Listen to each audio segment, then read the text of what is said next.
Brian Packma, Editor-in-Chief of City and State, and this is Last Look. Today our guest is the co-chair of our MWBE conference, The New Agenda. She's also the Chairwoman Emeritus of the Women's Builders Council and the President and CEO of Bradford Construction, Sandra Wilkins. Sandra, thank you so much for joining us today. My pleasure. So, Sandra, how do you think the MWBE conference went today? Well, given the comments as people left today, they thought that it was very, very important being here. They learned a lot, and they went away with a fresh look once again as to the perspective on minority and women-owned businesses for the city and state of New York. And last year, the main takeaway was to really push the city council to pass and enact Local Law 1. What would you say was the main takeaway this year for the participants of the conference? Clearly, a major issue is scaffolding law. Scaffolding law that was discussed with Lou Coletti, BTEA, and President Lorraine Grillo, who from the New York City School Construction Authority, who very, very clearly articulated that if we do not change the scaffolding law, it will, in effect, my words, be a tsunami for the construction industry and will absolutely be a perilous, dangerous problem for minority and women-owned business enterprises. And I think you heard that also with the MWBEs who talked about the cost of their insurance going up not only one time, 10 times, possibly 100 times the fold of what their cost of insurance is now. President Grillo from the SCA said something in particular about a January 1st deadline that is very pressing for MWBE contractors. Can you talk about that?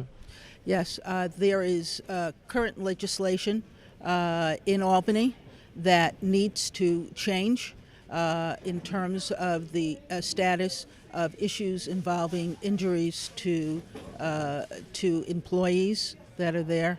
And if we do not get an effort made to make those changes, in effect, the insurance companies may once again decide not to have insurance for companies, both large and small companies. So if anything is uniting the industry, whether you're a large firm, medium-sized firm, or small firm, this is definitely something that everyone needs to focus on and make sure that the changes that need to happen. We heard from a number of MWBE owners today that the scaffold law would be very onerous to their business, and that it was absolutely essential for changes to be made in the very near future. Otherwise, there would be grave consequences with insurance increasing, as you just said. But the legislature doesn't go back into session until January. Speaker Silver has been a real adamant foe of any changes being made to the scaffold law. What is your coalition going to do to try to change the tide in Albany? Well, we have a great speaker that moves a lot of our agendas ahead, and that's Reverend DeGraff. And one of the things that we want to make sure of, and I believe we got that commitment of the people that were here today, the many, many minority and women businesses that are here today, to get to Albany and to call their legislators and make sure that they understand the seriousness of what is about to happen. Reverend DeGraff said that was urging the participants in today's conference to lobby, in particular, the minority members of the legislature in order to enact changes to the scaffold law. Last year, you and Reverend DeGraff spearheaded the taking of pledges for members of the New York City Council to agree to sign on to Local Law 1. Do you intend to have a similar pledge for members of the state legislature?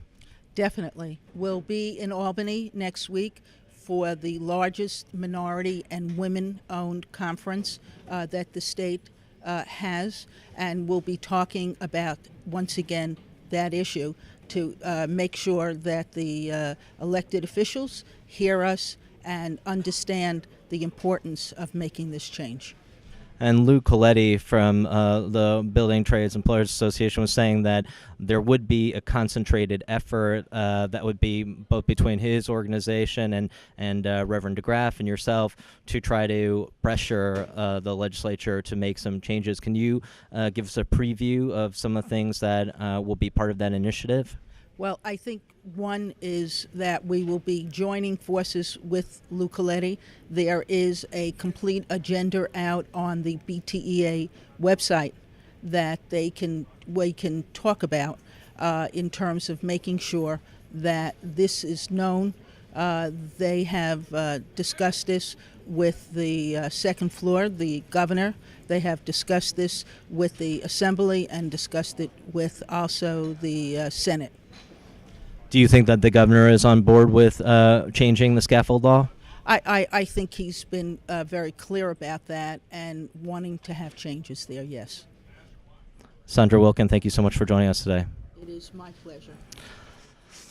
And that's it for this episode of Last Look. For more episodes, please visit us on the web at www.cityandstateny.com.